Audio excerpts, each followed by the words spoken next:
여러분 반갑습니다. 반갑습니다. 오늘은 예수님을 따라라는 제목으로 주님 마음을 함께 나누겠습니다. 사순절이 시작됐습니다. 그래서 우리 이제 주보색도 보라색으로 바뀌고 조금씩의 변화가 있습니다. 그런데 사순이란 말이 좀 익숙하시겠지만 혹시 그 의미를 좀 생각해 보신 적 있으세요?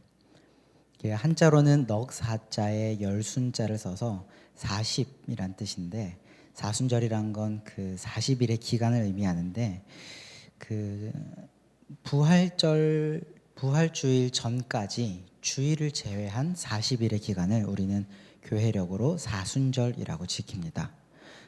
왜 주일은 빼냐면 그 모든 주일은 부활하신 주님을 기념한다라고 하는 그 의미가 담겨 있기 때문에 주님의 삶과 죽음을 묵상하는 이 사순절 기간에는 주일을 제외한 40일을 카운팅해서 좀 절기로 지킵니다. 그래서 전통적으로 이 기간에는 부활절을 기다리는 마음으로 방금 말한 것처럼 예수님의 삶과 죽음을 좀 깊이 묵상하면서 우리의 신앙과 삶을 점검하고 돌아보았습니다. 우리도 이번 사순절 기간을 통해서 이 주님의 삶과 죽음 앞에서 우리의 삶과 신앙을 좀 점검하고 또 변화에까지 나아가는 시간이 되었으면 좋겠습니다. 복음서에 기록된 예수님의 삶은 우리가 흔히 뭐라고 이야기하냐면 공생애라고 이야기를 합니다. 공생애, 공적인 삶이죠. 자신을 위해서 산 시간이 아니라 우리는 모두가 다 사적인 삶을 삽니다. 나를 위한 삶을 살고 내가 살기 위한 시간을 씁니다. 그러나 예수님께서는 그 자신을 위해서 산 시간이 아니라 자신의 모든 시간과 에너지를 공적인 데 사용한 기간이 있으셨는데, 그거를 예수님의 공생애라고 그럽니다. 조금 편한 말로 이야기를 하자면 하나님께 어떤 미션을 받으셨어요, 주님이. 그런데 그거를 완수하기 위해서 자신의 모든 걸 쏟아부으신 3년, 그걸 복음서는 예수님의 공생애라고 기록하고 우리에게 전하고 있습니다. 그런데 예수님께서 그 공적인 삶, 자신을 위해서가 아니라 우리를 위한 그 삶을 시작하시면서 자신이 결단한 그 구체적인 공생애라고 하는 삶이 어떤 삶인지에 대해서 소개를 하고 시작을 하셨는데, 그 소개하는 말씀이 오늘 본문입니다.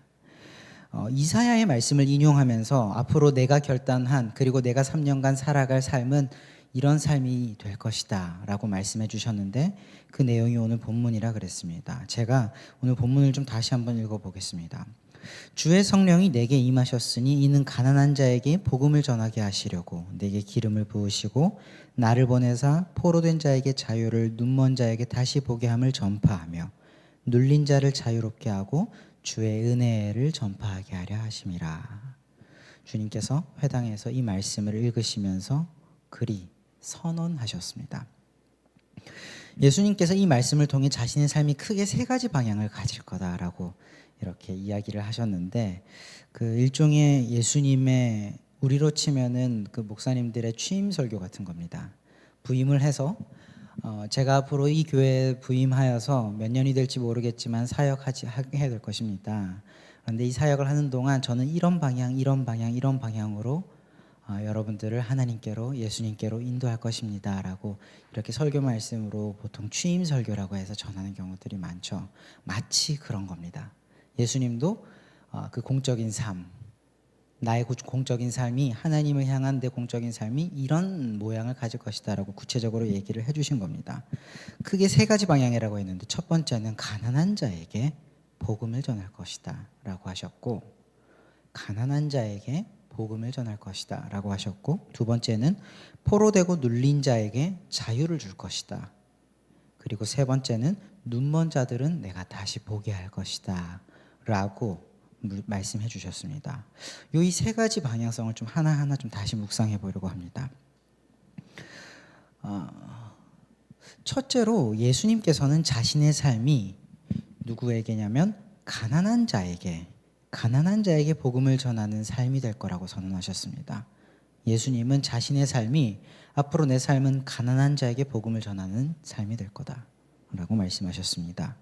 실제로 주님 그 복음서를 읽어보면 예수님께서는 힘 있는 자, 권력 있는 자, 특별히 스스로의 힘으로 무언가를 할 수 있겠다라고 자부하는 것 같은 사람들은 그 사역의 우선순위에 있지 않았습니다. 오히려 예수님께서는 사회에서 배척받은 자, 그 종교 문화 속에서, 종교 사회 속에서 배척당한 사람들, 스스로의 힘으로는 무언가를 할 수 없다고 이야기하는 사람들, 그래서 심지어 절망에 빠져 있는 사람들, 오늘로 치면 우리가 굳이 가까이 하고 싶지 않은 사람들, 우리의 마음이 오염된다고 이야기할 만한, 저렇게 패배자처럼 살아가면, 저런 사람 곁에 있으면 나도 오염되면 어쩌나 하고 피하는 그런 사람들을 곁을 찾아가셨습니다. 오는 사람들을 기다리기만 하신 게 아니라 그런 사람들을 찾고 찾아가셨습니다. 주님 그리하셨습니다. 그리고 그런 사람들과 교제하시고 관계를 맺으셨다는 거죠. 친구가 돼주시고 식사를 같이 하고 이야기를 나누시면서 꽤나 긴밀한 관계를 유지하셨습니다. 남들이 보면 수근수근 할 텐데도 말이죠. 그리고 그런 사람들에게, 그런 약자들에게 찾아가셔서 그럼에도 너희에게도 살 길이 있다. 구원이 너희에게도 열려 있다. 하나님은 여전히 너희도 사랑하신다. 라는 이 좋은 소식을 전해주셨습니다. 복음서를 읽어보면 대부분이 주님의 그런 이야기들입니다. 단적인 예로 복음서 속에 예수님의 식탁을 우리는 떠올려 볼 수 있습니다. 그 누가복음 5장에 보면 레위라고 하는 제자가 예수님께 그 잔치를 베푸는 장면이 있습니다. 선생님께 이제 식사 대접하는 자리죠. 그때 이제 잔치를 하면 동네 사람들 모으고 지인들 부르고 이렇게 하니까 왔는데, 예수님께서 당시 랍비라고 불리셨거든요. 그 종교 사회 안에서 꽤나 포지션이 있는 분이셨습니다. 그런데 그런 분이 식사를 하고 잔치에 참여하는데, 그러면 우리는 소위 생각하죠. 그 수준이 맞는 사람들이 어울린다, 끼리끼리 모인다라는 이야기들을 좀 우리가 흔히 하지 않습니까?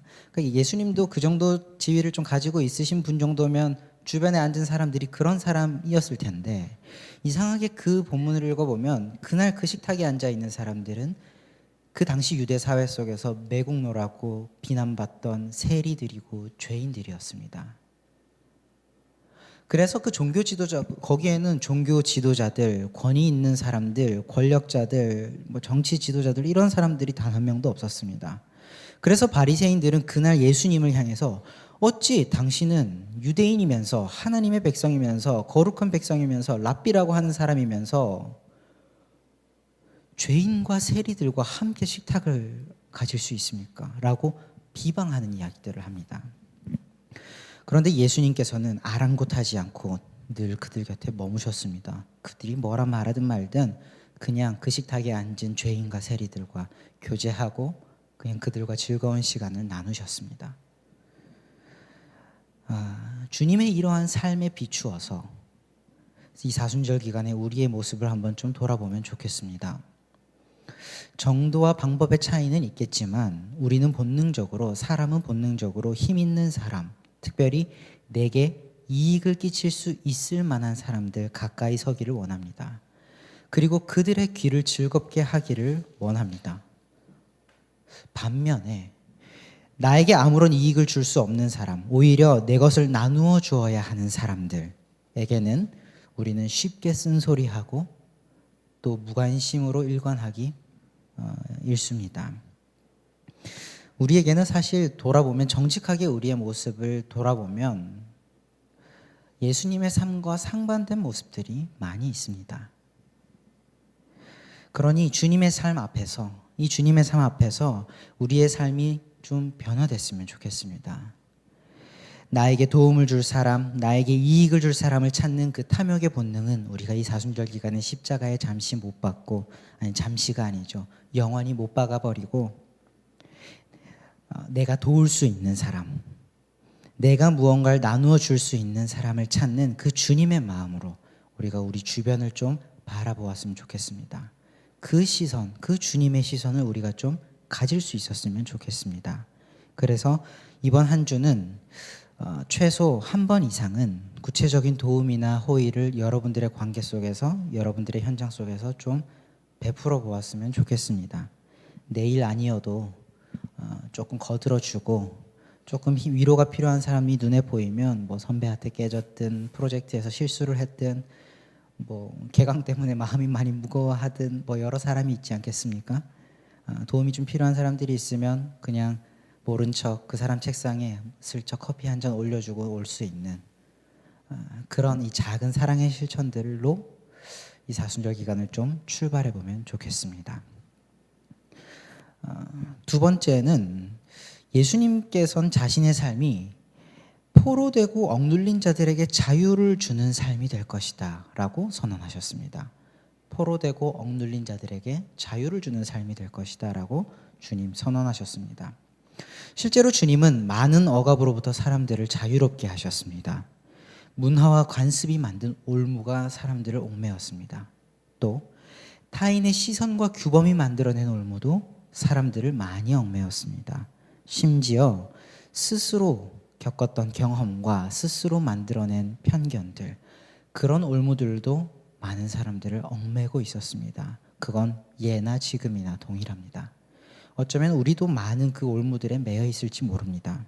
그러나 주님께서는 그 모든 걸 걷어내시는 사역을 하셨습니다. 가령 요한복음 5장에 보면 38년 된 병자가 있습니다.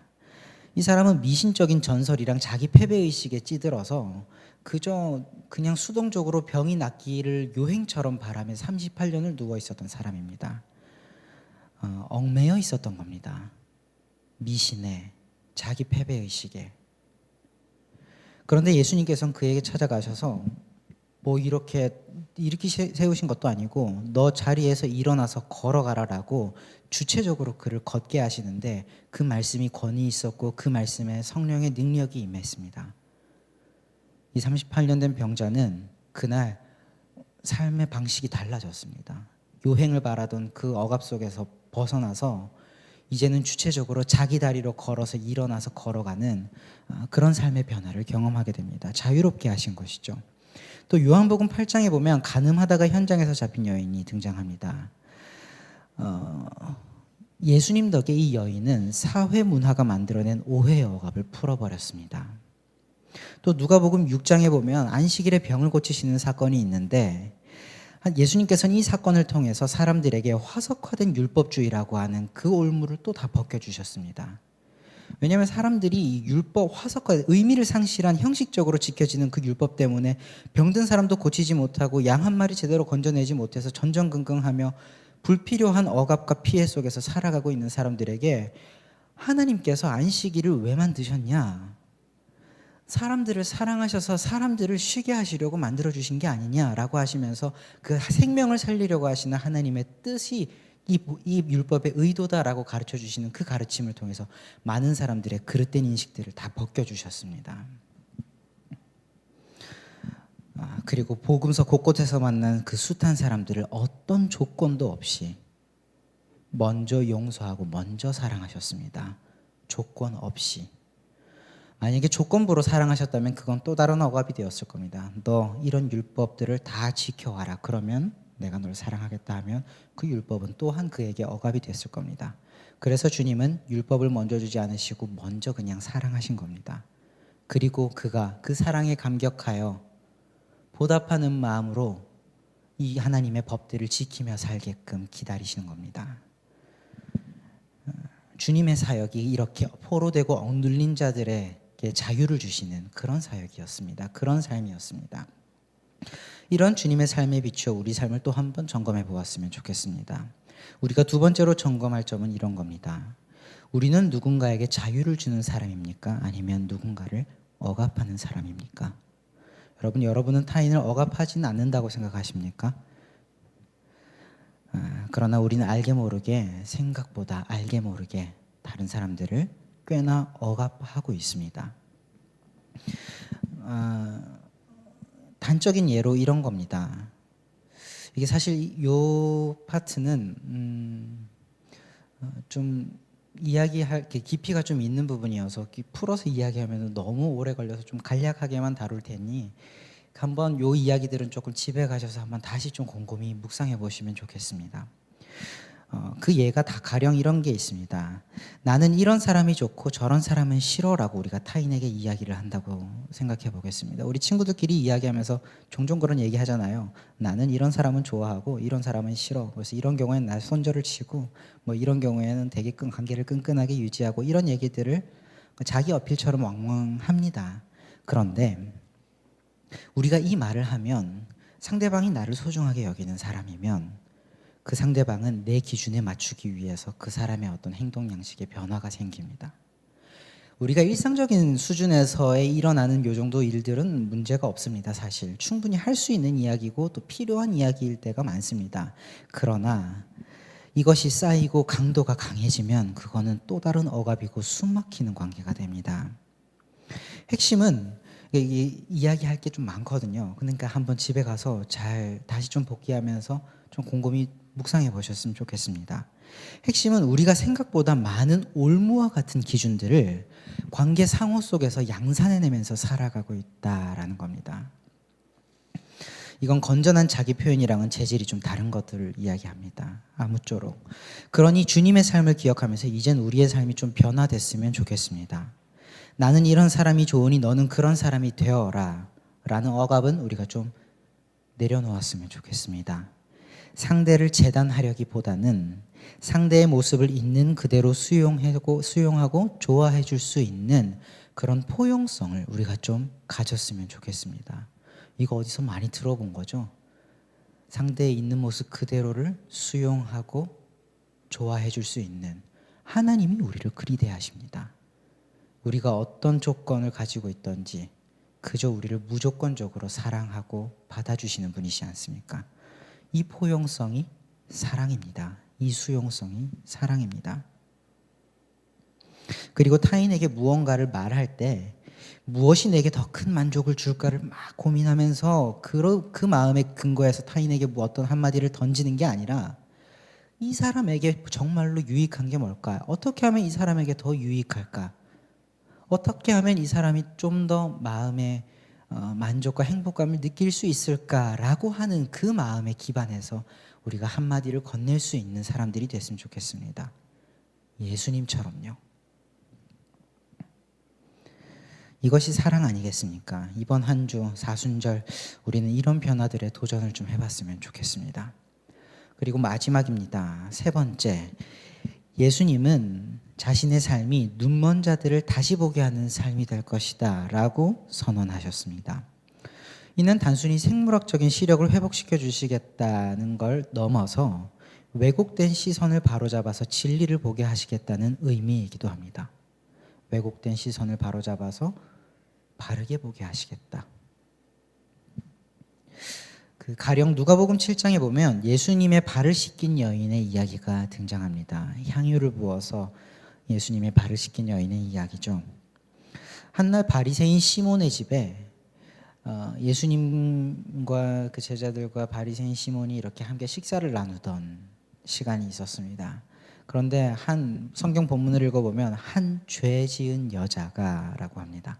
한 죄 지은 여인이 그 집에 불쑥 찾아 들어와서 눈물을 흘리면서 향유를 부어 예수님의 발을 씻기는 사건이 있었습니다. 사실 좀 무례할 수 있죠. 초대받지 않은 자리에, 식사 자리에 불쑥 찾아와서 어쩌면 즐거운 분위기였을지도 모르는데 울면서 들어왔다고 하니 그 분위기도 엉망이 됐을 거고, 그런데 불쑥 찾아와서 향유를 부으면서 허락도 받지 않고 예수님의 발을 씻기고 이상한 상황이었을 겁니다. 그래서일까요? 아니면 그가 죄 지은 여인이라는 걸 온 동네 사람들이 다 알고 있었으니 바리새인 시몬이 그거를 염두에 두고 있었을까요? 어쨌든 그 시몬은 여인을 바라보면서 더러운 죄인이라고 여겼습니다. 더러운 죄인이라고 바라봤습니다. 당연히 그 여인에게 돌아온 건 시몬의 책망과 핀잔이었습니다. 그런데 그 순간 예수님께서는 시몬이 보지 못했던 걸 보셨습니다. 뭐냐 하면 바로 그녀의 눈물 속에 담겨 있는 그 진심과 회개라는 것이었습니다. 시몬은 그 여인의 마음을 보지 못했습니다. 그 여인이 어떤 마음인지, 그게 얼마나 진정성이 있는지 그리고 그게 회개라는 사실을 보지 못했습니다. 안 보였겠죠. 눈에 보이는 것만, 내가 가지고 있는 편견에 의해서만 그 여인을 바라봤으니 보일 리가 없었습니다. 그러나 주님께서는 그녀의 죄 너머에 있는 하나님의 형상, 그 하나님께서 심어 놓으신 그 가능성을 보셨고 그녀가 표현한 사랑의 진정성을 인정해 주셨습니다. 네가 많이 용서받았기에 나를 많이 사랑하는구나 라고 인정해 주셨습니다. 주님은 시몬과 그곳의 사람들을 그날 그 사건을 통해서 가르치셔서 편견과 간섭에 닫혀있는 눈을 열어주셨습니다. 그리고 진리를 보게 하셨고 그 여인의 진정성을 보게 하셨습니다. 이건 무례가 아니라 사랑이다 라고요. 이러한 주님의 삶에 비추어서 우리의 눈과 시선 또한 한번 돌아보았으면 좋겠습니다. 우리는 눈을 뜨고 있으면서도 보지 못하는 것이 많습니다. 그 어린 왕자, 제가 참 좋아하는 문학인데 어린 왕자에 보면 그런 얘기가 있죠. 정말로 중요한 건 뭘로 봐야 보인다고요? 그렇죠. 마음으로 봐야 보인다고. 좀 뜬금없는 얘기이긴 했지만 어쨌든 맥락상 중요한 건 마음으로 봐야 보일 때가 있습니다. 우리는 눈을 뜨고도 보지 못하는 게 참 많습니다. 인습, 그 잘못된 관습과 전통 같은 거죠. 그리고 트라우마, 편견, 이런 것들은 분명히 우리의 눈을 가리는 요소들입니다. 우리의 시선을 왜곡되게 만드는 요소들입니다. 누군가에게 이용당했던 기억은 다른 이의 진심 어린 호의조차 의심의 눈초리로 바라보게 만듭니다. 또 누군가의 반복되는 실수는 그 사람이 뉘우칠 때 그 사람의 진정성을 의심하게 만듭니다. 물론 반복되는 일들이었기 때문에 내 경험에 기반한 것들이었기에 그런 반응들은 자연스럽다고 말할 수는 있을 겁니다만 주님의 기준에 이것이 바람직한 일이라고 말할 수는 없습니다. 자연스럽지만 옳은 일은 아닙니다. 자연스러운 것과 옳은 건 다릅니다. 이제 이 주님의 삶 앞에서 우리의 삶이 변화를 좀 도전해 봤으면 좋겠습니다. 주님께서는 그런 우리의 눈을 열어주셨습니다. 주님께서 우리의 눈을 열어주셨다면 우리는 열린 눈으로 살아야 되지 않겠습니까? 사랑을 사랑으로 보고 친절을 친절로 보고 진심을 진심으로 볼 수 있는 눈이 있기를 원합니다. 사랑을 사랑으로 보지 못하니 내가 사랑받는지도 모르고 또 나를 사랑하는 사람을 사랑할 수도 없는 그런 비극의 굴레 속에 우리는 갇혀 지내게 되는 겁니다. 그러니 더 이상 지난 상처에 갇혀서 혹은 잘못된 편견에 매여서 사랑해야 할 사람을 사랑하지 못하거나 돌봐야 할 상황을 외면하는 그런 안타까운 일들은 우리 삶 속에서 걷어낼 수 있었으면 좋겠습니다. 말씀을 맺겠습니다. 사순절은 그동안 어긋나 있었던 우리의 삶과 신앙을 주님의 삶에 비추어서 올바르게 조율하는 시간입니다. 그냥 막연하게 성찰하고 뉘우치는 시간이 아니라 예수님의 삶이라고 하는 분명한 기준에 비추어서 우리의 삶을 조율하는 시간입니다. 그 삶과 닮아가게끔 말이죠. 그러니 이 사순절 기간 특별히 성경을 좀 많이, 복음서를 특히 좀 많이 읽으셨으면 좋겠고, 도전하기는 우리가 성경 읽기 그게 진행되고 있는데 이제 아마 복음서 들어갈 것 같은데 그거랑 상관없이 이 사순절 기간 40일이잖아요. 한 열흘에 한 권씩 복음서 4권 한번 좀 다 통독해 보면 좋겠다 싶습니다. 성경을 좀 많이, 복음서를 특히 좀 많이 읽으셨으면 좋겠고, 특별히 오늘 나누었던 말씀에 근거해서는 이번 한 주 약자를 환대하고 가난한 자와 함께하고 서로를 자유하게 하고 억압하지 않고 사랑의 눈으로 맑게 볼 수 있는 은혜가 우리 청년들에게 임했으면 좋겠습니다. 그리고 그 은혜에 따라서 실천하는 삶을 사셨으면 좋겠습니다. 그러면 그 삶을 통해 우리는 예수님의 삶에 한 걸음 더 가까워질 것이고 우리의 삶의 과정이 예수님과 가까워진다면 우리의 마지막 또한 예수님과 가까워질 것을 믿습니다. 기도하겠습니다. 하나님 아버지, 사순절 기간 주님의 공생애를 묵상하며 우리의 삶과 신앙을 돌아보게 하시니 참 감사합니다. 예수님의 삶, 예수님의 마음과 달랐던 우리의 모습이 있다면 정직하고 용기 있게 회개하게 하시고 주님을 닮은 모습으로 변화되게 하옵소서. 그러나 한편 우리는 숱한 실패로 이 일이 우리의 힘으로 되지 않음을 알고 있습니다. 이 변화가 우리의 의지대로 되지 않음을 알고 있습니다. 그리하여 갈아엎기는 성령께서 우리를 도와주셔서 우리로 예수님의 삶과 성품을 닮을 수 있도록 인도하고 도와주시옵소서. 성령께서 도우시면 그리 될 줄 믿습니다. 감사합니다. 우리를 사랑하신 우리 주 예수 그리스도의 이름으로 간절히 기도합니다. 아멘.